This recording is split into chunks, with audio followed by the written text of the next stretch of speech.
Hola, soy Francisco y esto es Corruption Girl, su vistazo directo al sórdido mundo de los escándalos de corrupción y a la serie de Luis Miguel. And who am I? That's not a secret I'll never tell. You know you love me. XOXO. Calma, no hay spoilers aquí, en gran parte porque nos concentraremos en un personaje secundario que solamente sale hasta ahorita en el episodio 3 de la serie de Luis Miguel, el Negro Durazo. Pasen el tráiler. No hay nadie ahí. Un disco así, tienes que aprender a bailar. Lo que presentó no va con el tipo de artista que es él. ¿Qué quieres que yo haga? No sé, pero no puedo perder a un artista como Luis Miguel. Con ustedes, Luis Miguel. Te tenemos una llamada. De hace mucho tiempo que no hablan. En la llamada, pensé que era mamá.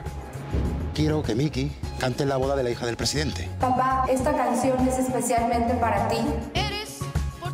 Precioso le quedó el vestido.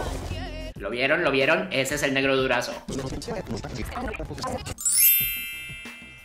Si están en el grupo de edades mayoritario entre quienes ven mis videos, que es entre 13 y 25 años, lo más seguro es que no sepan quién fue el Negro Durazo, ni por qué tiene esta aura de misterio y violencia en la serie de Luis Miguel. Déjenme explicarles. La escena es la Ciudad de México en 1976. Estamos a la mitad de la Guerra Fría, precisamente en la etapa en la que Estados Unidos y la Unión Soviética, ambos ya tienen armas nucleares apuntándose uno al otro. Y México está en medio. Por un lado está pegado a Estados Unidos, así que, hola amigos gringos, en México definitivamente hay capitalismo y libertad y elecciones, haremos lo que nos digan. Y por otro lado, el partido único que está en el poder, el PRI, tiene tanto poder porque precisamente ganó una revolución campesina y obrera que sucedió más o menos al mismo tiempo que, adivinen cuál otra, la Revolución Rusa.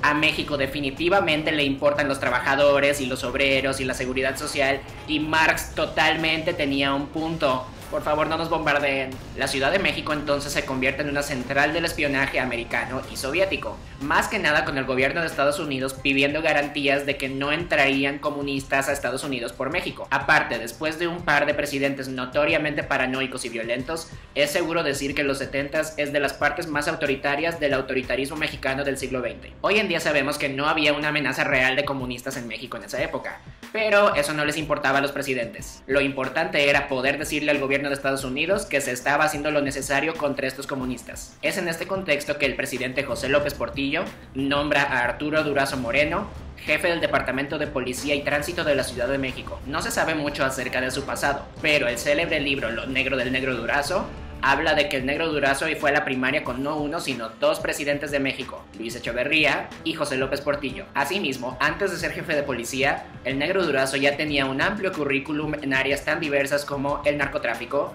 ser jefe de seguridad de la campaña presidencial de José López Portillo, donde fue el único candidato postulado, y pertenecer a las brigadas de seguridad, que el gobierno decía que era para castigar a los comunistas, pero que en realidad eran para reprimir la oposición al gobierno de México. Es decir, la guerra sucia en México, el Negro Durazo anduvo por ahí, e incluso hay fuentes que dicen que presumía de haber tenido el privilegio de torturar a Fidel Castro y el Che Guevara antes de que regresaran a Cuba para empezar la Revolución Cubana. Ya como jefe de policía, se sabe que el Negro Durazo hizo todo excepto procurar la justicia en la Ciudad de México. De hecho, se le atribuye haber institucionalizado uno de los tipos de corrupción más comunes en el México del siglo XX, pero que hoy en día ya es un poco de antaño porque ya ni siquiera sale en el corrupcionario mexicano. El entre, es decir, como jefe del departamento de policía, obligaba a los propios policías a pagarle una cuota mensual y a que después se hicieran padrinos de delincuentes y narcotraficantes para que les pagaran un derecho de piso. A esa cuota se le llamaba entre, en el mismo sentido que hoy usamos la palabra cover, es decir, hay que pagar un entre para entrar. ¿En dónde acababa esta cadena de cuotas? En el Negro Durazo. ¿Cómo los convencía de pagárselas y de seguir sus órdenes en todo lo que les pedía? Torturándolos, mutilándolos, desapareciéndolos, cosas normales de la guerra sucia. Es decir, si el Negro Durazo hubiera vivido en la Edad Media, habría inventado los impuestos. Y si hubiera vivido en cualquier otro país en la misma época, no sería un jefe de policía de la capital, sino un mafioso con relativamente poca visión empresarial. Porque la realidad es que el Negro Durazo buscaba controlar lo que ya estaba ahí y sacar dinero que ya existía. Su plus principal era que no le daba miedo la sangre, pero sus ambiciones económicas no eran demasiado innovadoras. Es decir, lo más probable es que no le interesara legitimizar su fortuna ni convertirse en una persona poderosa fuera del bajo mundo de la Ciudad de México. Esta manera de manejar la policía y su propia reputación hizo que el Negro Durazo tuviera un gran poder dentro de lo que pasara en la ciudad, y esto tuvo dos consecuencias. Uno, se convirtió en el socio que hacía el trabajo sucio para la élite política de esa época, muy probablemente, pero no necesariamente, incluyendo a su amigo de la infancia y compadre, el presidente José López Portillo. Y dos, el Negro Durazo empezó a pensar que ser el matón de los poderosos significaba que él era poderoso de verdad. Incluso llegó a pensar que él mismo podía ser presidente, y por eso se hizo presente en los medios y buscó convertirse en una celebridad. Todos le tenían tanto miedo que sin dudarlo le dieron premios, doctorados honoris causa, entrevistas en televisión. El presidente López Portillo lo nombró general de división aunque nunca había sido militar, y sí, tenía el poder para recomendarle a la hija del presidente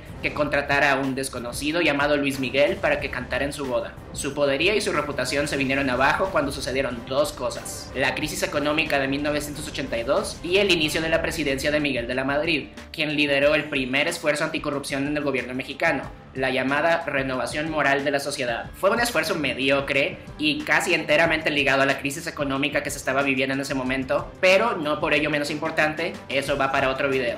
Ya en los 80s, el gobierno del presidente de la Madrid se ve obligado a hacer algo por la simple razón de que el Negro Durazo se había hecho a sí mismo demasiado visible como un elemento particularmente violento y corrupto de la presidencia de José López Portillo. Entonces pasa lo impensable unos años antes. Se gira una orden de aprehensión contra el Negro Durazo por el delito de extorsión. El Negro Durazo intentó huir a Puerto Rico, porque los corruptos mexicanos escogen los lugares más extraños para exiliarse, pero lo capturaron, lo extraditaron a México y estuvo en la cárcel 8 años, hasta que salió por buena conducta y por su delicado estado de salud en 1992, y falleció de cáncer en su casa de Acapulco en el 2000. Cuando falleció, sus propiedades quedaron en un limbo legal porque nunca pagó impuestos ni licencias de construcción, y ni siquiera se pudo comprobar cómo es que obtuvo los terrenos donde las construyó. Es decir, no había paper trail, que es el camino de papeleo que uno deja cuando hace trámites correctamente. Hoy en día, la más famosa sigue siendo el Partenón, su mansión en Zihuatanejo, que aparentemente fue construida con referencias específicas a la antigua Grecia. Cuando lo arrestaron en 1984, el Partenón también quedó en un limbo legal y, de acuerdo a Wikipedia, no ha podido ser vendida por su mal gusto, elevado monto e identificación como emblema de lo peor de aquella época. Este video fue posible gracias a quienes me apoyan en Patreon. Muchas gracias. Si tienen dudas sobre corrupción, tuiteenme a @ligasycharolas. Nos vemos a la próxima. Yo trancé al Negro Durazo, yo le puse